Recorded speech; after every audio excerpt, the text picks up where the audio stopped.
Revision ये एक ऐसी टेक्निक है जिसने मेरे मार्क्स 2 से 3% तक बढ़ाए थे, या फिर तुम कह सकते हो 20 to 30 मार्क्स मैंने सिर्फ रिवीजन के बेसिस पे गेन किए हैं। Hi everyone, my name is Bhavani and I scored 92% in my class 10 standard in 2025. In this video, I am going to be sharing how you can revise your notes clearly कि तुम्हें वो exams में याद रहे। I will be giving you 3 methods जिससे तुम्हारे revision techniques बहुत ही superb हो जाएंगी। Step 1, timer method. In this method तुम्हें अपने सामने एक टाइमर लेना है एंड तुम्हें उसके हिसाब से स्टडी करना है। लाइक इफ यू नो कि साइंस में कंट्रोल एंड कोऑर्डिनेशन एक चैप्टर है, मुझे इसे रिवाइज करना है and it will take about 25 minutes to 30 minutes. तुम वो टाइमर में सेट करो and try to not distract yourself. जो भी तुम्हारे पास डिवाइसेस हैं उन्हें अपने रूम से बाहर रख दो जिससे तुम डिस्ट्रैक्ट ना हो। Second method is recalling method. जब भी तुम रिवाइज करते हो और उसके कुछ टाइम बाद तुम वापस रिवाइज करने बैठते हो, you are literally forgetting everything.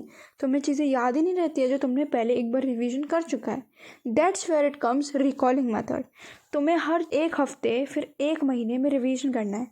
अब बोर्ड्स के पेपर काफ़ी ज़्यादा नज़दीक आ गया है, सो आई विल सजेस्ट कि हर एक चैप्टर रिवीजन करो, उसके एक हफ्ते बाद फिर उसका रिवीजन करो एंड देन उसे एग्जाम टाइम में रिवीजन करना जिससे वो तुम्हें प्रॉपरली याद रहे। The last step is writing method. अगर तुम्हें कोई चीज़ याद नहीं होती है रिवीजन करने के बाद भी एंड तुम उसमें अटक जाते हो, try to learn that thing and try to write it.